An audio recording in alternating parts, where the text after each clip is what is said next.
Hey, I'm Jenna. I'm Jenna's Plants on Instagram, and I thought we could do something fun today.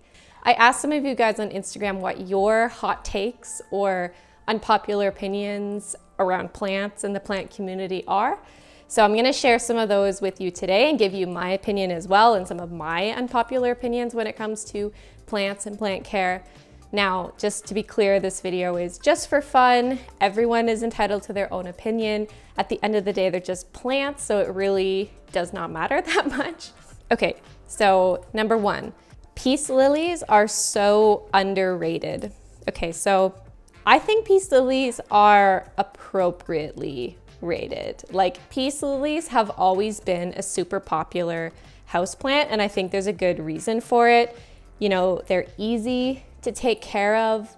They do the thing where they kind of wilt if they need water. So they're a really good plant for like learning how to not just water your plants on a schedule, but to like notice the changes in them and respond.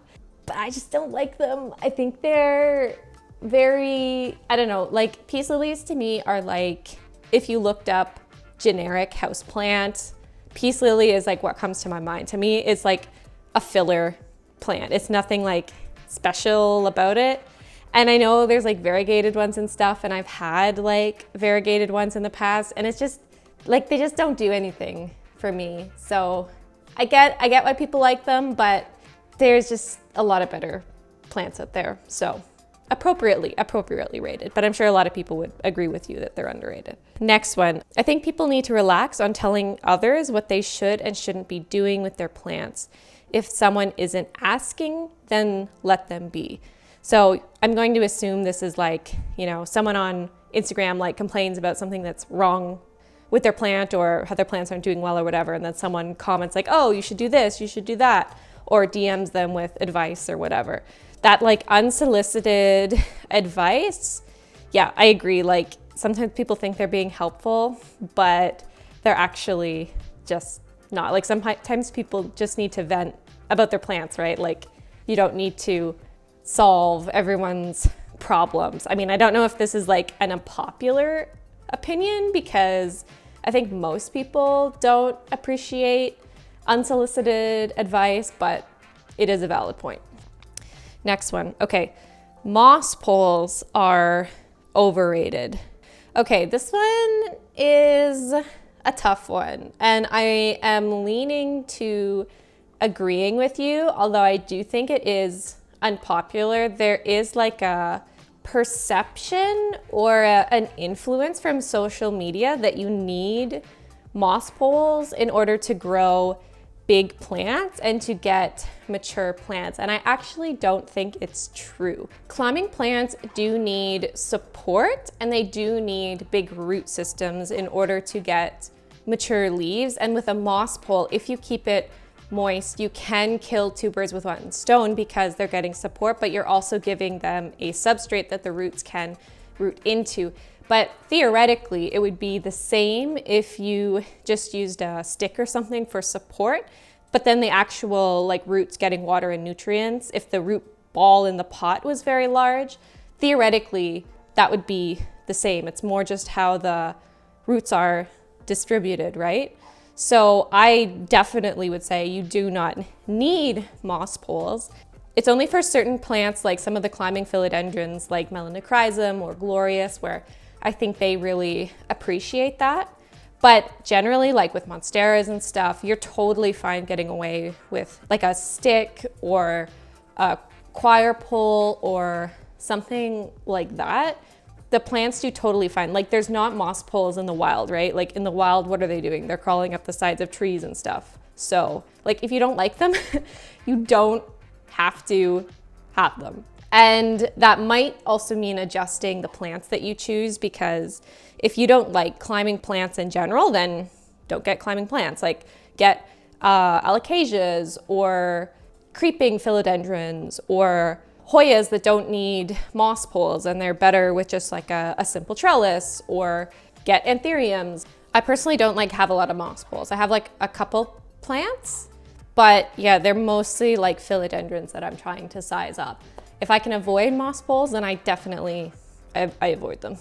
Okay, Plants with unstable variegation are not worth it. Okay, there's like a lot to unpack here. And my main issue is with that word unstable. So like, what do you mean when you say unstable? So I think a lot of people in their minds would say, okay, genetic variegation, where it's natural variegation, where the plant will control with certain genes. Some parts are variegated and some parts aren't.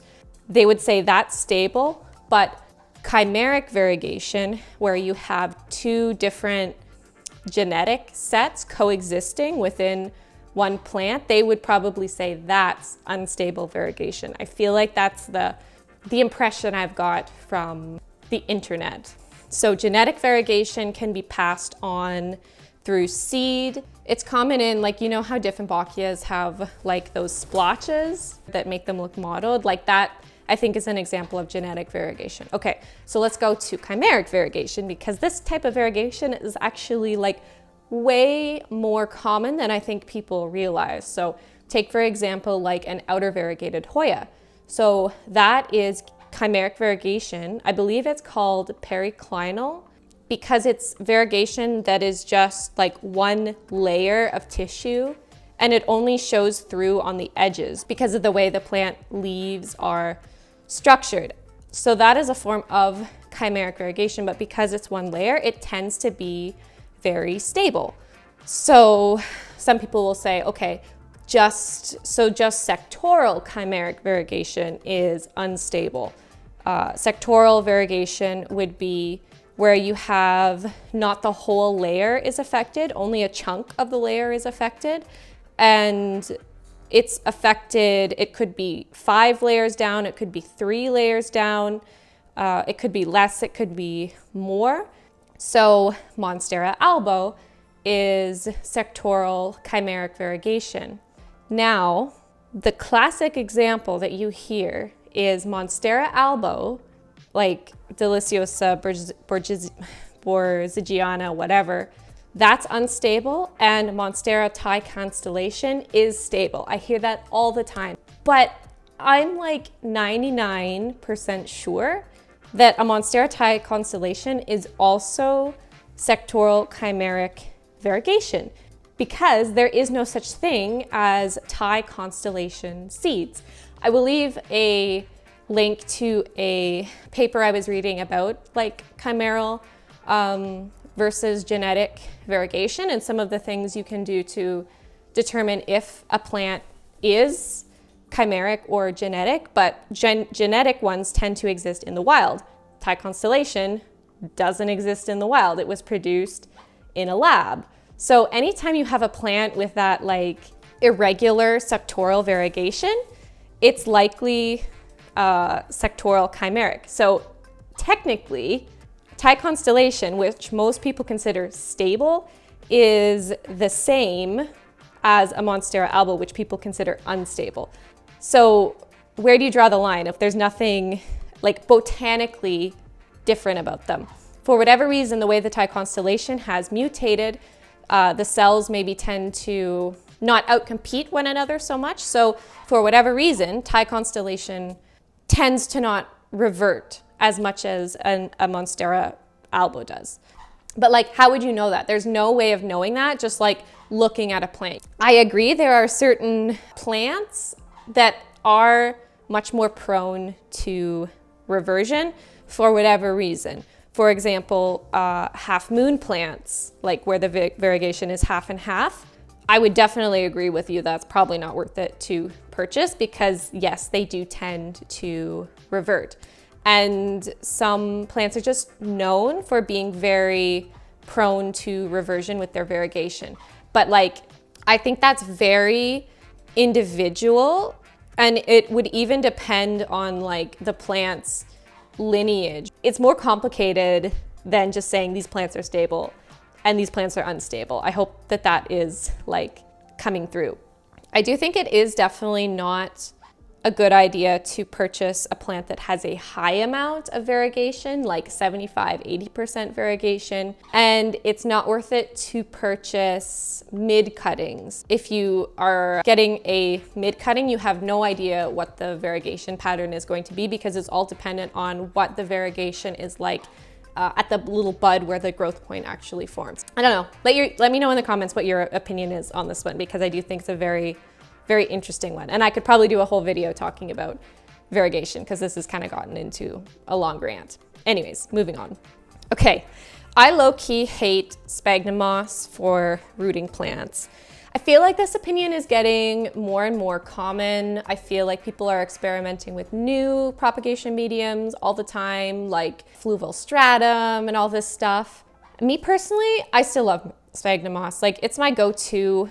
That and like water or a semi-hydro setup, I kind of go back and forth, where if a plant isn't rooting in sphagnum, I'll put it in water. If it's not rooting in water, I'll put it in sphagnum. Honestly, it's just kind of foolproof. I get very little issues with rot, and I think as long as you take your plants out before the roots get really attached in, because I think that's people's main problems with sphagnum, is the fact that it can be hard to remove from the roots, but as long as you don't let it get too rooted in, then it's fine. And I've had no problems even converting to self-watering and stuff. So, good hot take. I disagree, but that's okay. Okay, people don't actually like houseplants, they like trends. Okay. Yeah, this one, some people like, for sure, right? So I have been into plants like basically since I was a kid, right? I've always loved houseplants. I really started getting into them about 5 years ago. Now, being kind of around in the houseplant scene just before the pandemic, and then through the pandemic, I saw a lot of people on social media, like a whole bunch of accounts got created, right? A whole bunch of people started shops and stuff. Houseplants just like got super popular all of a sudden, right? And now that the pandemic is over and people are going back to work and stuff, so many accounts I know like are just done. Like, people have gotten out of it. And I know that's not necessarily their fault, right? Like, you have to prioritize the things that are important, and houseplants are not like a need in life, right? So I get it. On the flip side, like, the houseplant community has been around long before the pandemic, and it will be around for a long time after, right? And I think it's okay for people to come and go. Like, it's okay to try things.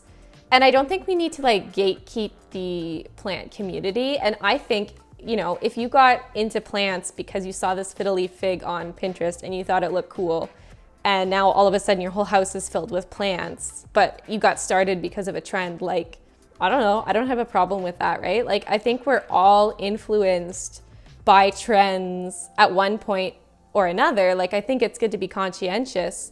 And that's something that I actually have to really, I'm having this like inner struggle with Alocasia serendipity right now. I'm like, okay, do I actually like this plant, or do I just like it because it's popular, right? It's really actually hard to be self-aware sometimes and like know whether we like this plant genuinely or whether we just like it because it's popular or whatever. So I think it's a good thing that you brought up, just so that everyone can be kind of like aware, because you don't want to be influenced. Like, you want to spend your money on things that actually bring you joy, and that joy should come from yourself, right? Not just because it's something that other people say that you should have. And a lot of people do fall into that trap, but all of us fall into that trap. You know what I mean? Okay. Hot take. People need to realize more than one method can work. Leca versus homemade soil versus store-bought, propagating methods, etc. No one person is better than the other because of their plant care methods of choice. Okay, you could not have said this better. This is one of my big like pet peeves of the plant community, is people basically saying, okay, like, this is the best way, like, this is the absolute like best thing for propagating, or the best substrate or whatever. And there is no such thing. Like, there's no such thing as a perfect method For example, like fluval stratum has been super popular as a propagating medium. And now people are saying, oh, tree fern fiber is like the best propagating medium. It's like, okay, like if you love experimenting and optimizing your growing setup, that is fine. Like if that's what you love to do, go for it. And I understand if you run like a business, obviously like a agriculture, company, whatever you call people that grow plants and stuff, right? Like yield is very important, and that's why there's tons of like studies on this kind of stuff, right? But us houseplant people experimenting, our setups are not nearly like what would be qualified to say like this is the best method, right? Because there's a bazillion variables that aren't controlled, right? So yeah, when you get influencers, people on social media saying like this is the best, it might be the best for them, and that's okay. But yeah, when people tell like other people what they should and shouldn't be doing, I think that is where you should get a little, like just be cautious, right? And I think it's perfectly fine to say, okay, like this is the way that I do it. But to say, yeah, this is the best, there is no such thing. Okay, I'm so tired of banana water. Please stop. Like, was this ever a thing? Is it still a thing? Comment if you ever put banana water on your plants. I didn't. Moving on. Okay. Monstera deliciosa are not it. I don't like that the more mature leaves look dehydrated and nutrient deficient half the time. I can appreciate it from afar, but not personally own one. Okay, honestly, I find this one funny and kind of confusing. So, big mature monsteras that have been around a long time can look a little bit like beat up and scraggly. Like I find that the leaves get broken. But honestly, like I think for the amount of neglect that old monsteras get, they look amazing. Like I don't think I've really ever seen a monstera in some random person's house that looks nutrient deficient. Dehydrated maybe if people don't know how to care for them properly, but with very like minimal care, they actually look really good, at least the new leaves. Like I get what you're saying that the older leaves look really ratty after a while. So okay, that I can appreciate. Okay. The coloring of Monstera albos is just unappealing, unexciting. Ties aren't much better. Okay. So like, do you just not like all variegated plants? Like the coloring, like what's up with the coloring of Monstera albo? Like it's white, right? And it's pretty white. It's not quite as white as like a white knight, but it's pretty close. Like it's pretty close to pure white as you can get in a houseplant. So like, do you just not like variegated plants in general, or you don't like white variegated plants in general? Like I'm confused because to me, Monstera albo is like the quintessential or the typical variegated plant. So yeah, I don't really understand, and I definitely disagree with you. Definitely a hot take because Monstera albos, as much as people want to say they're overrated, like people love them, they still love them, I still love them. Okay, a lot of, not all, philodendrons are overhyped, overpriced, and look the same as others. Yeah, I'm more, I mean, you could say the same thing about Hoyas and Anthuriums, to be fair.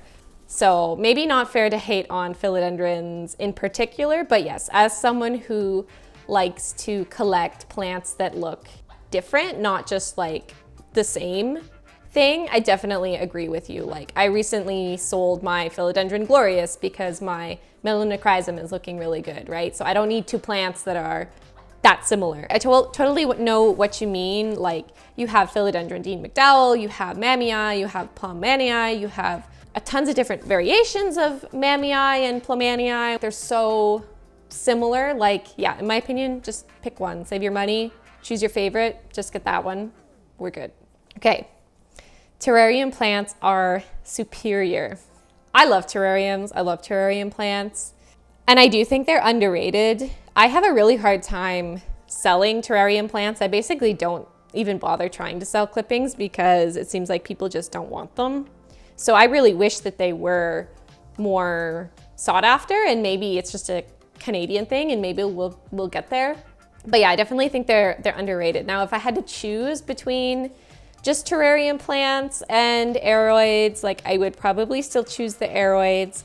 But if I was in like a very, very small space, or I was very busy and I didn't have, maybe I was away for weeks at a time and I wouldn't be able to water, then terrarium plants for sure are great because you can just set up like a closed terrarium, set it, and you're good.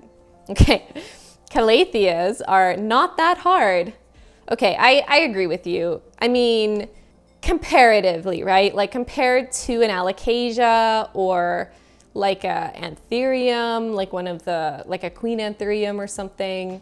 Calatheas, I would definitely say are easier. And if you're an overwaterer, then yeah, they're probably easy for you, right? If you're someone who goes away for 3 weeks and doesn't water their plants, then yeah, you're gonna find Calatheas hard. And the other thing that makes them tricky is the fact that they get pests, like they get a lot of spider mites. So if you're not on top of that, then they can be more difficult. But I have, for example, like a Calathea mosaica and a couple others that I just stick in self-watering pots, and I basically just completely neglect them and they're fine. So yeah, I agree. I don't get why people hate on Calatheas so much. Okay. When people start complaining about how rare plants become more available and cheaper and that they lose their amazing, mysterious, rare plant vibe at that point. To me, every plant I like is magical and rare, even golden pothos. Okay, that is a great attitude to have. And I honestly wish I could be more like this. You know, I do find plants appealing because they're rare, and I do lose interest in plants once they start to become mass produced, and I see them everywhere. Now, that doesn't apply to all plants. For example, Philodendron gloriosum, I love it so much, and I would be more than happy if I saw one in every person's home. But for me, I really like stuff that is unusual, right? I follow some cacti accounts, and one of them was talking about how they found this in the wild, like they didn't remove it or anything. They were just commenting on how rare this certain type of crested cactus was. And I was like, oh, okay, that's kind of ugly. Like it wasn't appealing to me, but I could appreciate it because it was rare. And I would respect someone who had something like that in their collection, mainly for the reason that it's rare and unusual and not something that you normally find. I think that's a valid reason to like something. Like, I get what you're saying. A plant it doesn't become any less beautiful just because it's mass produced, right? So to turn your nose up at a plant just because it's cheap or common isn't right. And I have common plants too that I love. Yeah, like I said earlier, like I wish I could say I'm not, you know, influenced by stuff that other people have, right? Or that I'm not more interested in a plant because it takes a bit of like hunting for, right? I do appreciate it more when I get it. If I had to like work a little bit to obtain it because it was, you know, I had to search around at different shops or whatever. And those plants that are difficult to obtain are not necessarily expensive either, right? Sometimes rare and expensive kind of get confused. Rare has so many different nuances. At the end of the day, get plants because you like them. They do not have to have any particular label. Okay, thrips, my arch enemy. When they come to visit your plants, I think it is game over. Had them attack a couple of times in past few years and nothing seems to help but getting rid of every plant that had them. Oh, I'm so sorry. I have been there. I definitely think, first of all, thrips being your arch enemy, that's not an unpopular opinion. If you said you love thrips, that would be an unpopular opinion. But yeah, some people don't like throwing out plants. I definitely think if it has thrips and it's a bad infection, you definitely should. Or at least cut it right down, like cut it right down to the soil level. It is definitely possible to get rid of thrips. I've been using beneficial insects and I haven't seen any in like weeks and weeks, which is doing really, really well. So if you're saying that thrips are impossible to get rid of, okay, yeah, I do disagree with you, but they're difficult I've been keeping like a spreadsheet tracker, and I have gone like 3 or 4 weeks seeing nothing, not larvae, not an adult, nothing. And then randomly I'll see like 3 adults. So yes, they are definitely hard to get rid of. I don't think anyone's gonna disagree with you on that one. I think these are plants that they don't like: Variegation Amazon Sunset, Hoya Argentina Princess, and Hushkiliana Albo. Yep, unpopular opinions because I think all of those are gorgeous. Variegation Amazon Sunset, definitely like the worst plant to import ever. Don't recommend it. Okay. I feel like a lot of people in the plant community only collect certain plants that they don't actually care about because they are rare or trending. Yeah, kind of similar to some of the stuff we've been talking about, right? And I'm definitely guilty of this, buying a plant just because it's kind of hyped up, and then maybe I realize later that I'm not actually as into it as I thought I was, and I end up selling it or giving it away. It's obviously ideal if we can buy plants because we actually like them and not just get caught up in trends. But at the same time, I think we're all like guilty of being influenced at least a little bit, right? Unless you're completely detached from social media. I agree, like some people get way too caught up in it and maybe don't have that self-awareness. I think it's a lot like clothes, right? Like when I was a kid, I remember just buying clothes that I thought would be popular with my friends or what my friends were wearing. And once I started buying stuff that I liked and actually realizing what I liked, that's actually very liberating. And I think you can go through kind of the same journey with houseplants, and that's okay. Okay, this is very similar to the other one. Heartleaf phyllos and similar anthuriums are overpriced, overhyped, and boring looking. Yeah, especially the heartleaf phyllos, right? And anthuriums, yep, there are a lot that look very similar and cost a lot of money. So yeah, I agree with you.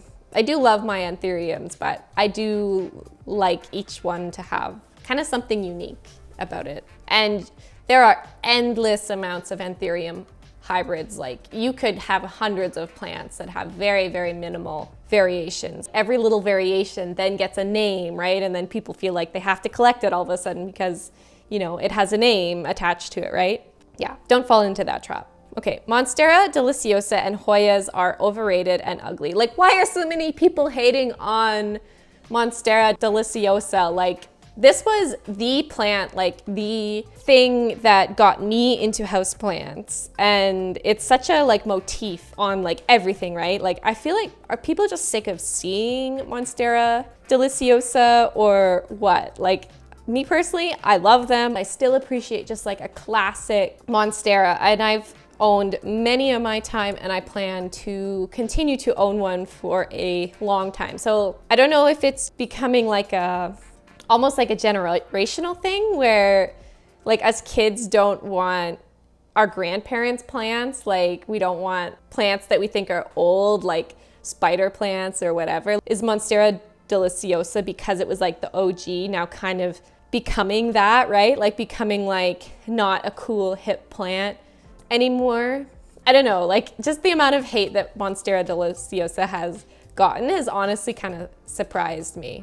Hoyas, I love Hoyas. Hoyas are probably my favorite genus to collect, but I get it. I used to think they all looked the same and they were ugly, and why did people care about them? But now I love them. It's a thing. I don't know. I don't know why you're right, they're ugly. I don't know. I don't know why I like them. I don't know. Okay. I'm judging you so hard if you don't have drainage holes. Necessity. Okay, for you, sure. For me, drainage holes or not, I don't care. So many people have like, they'll have like a nursery pot in a catch pot, but the nursery pot will be sitting right on the bottom of the cash pot. So the water drains out and then it drains into the cash pot. So that's basically the same as a planter with no drainage. Now, if you put a layer of leca or something in there, great. That's usually what I do. That's like my preferred method. But if you have like a saucer or a pot with no drainage and you just leave a nursery pot in there and you don't discard the excess water, that's exactly the same as a pot with no drainage. So having like the inner nursery pot doesn't help you. I feel like a lot of people don't necessarily realize that. Like they think they have drainage, but they actually don't. Basically, you can have drainage holes and still overwater your plants. Maybe that's what I'm trying to say.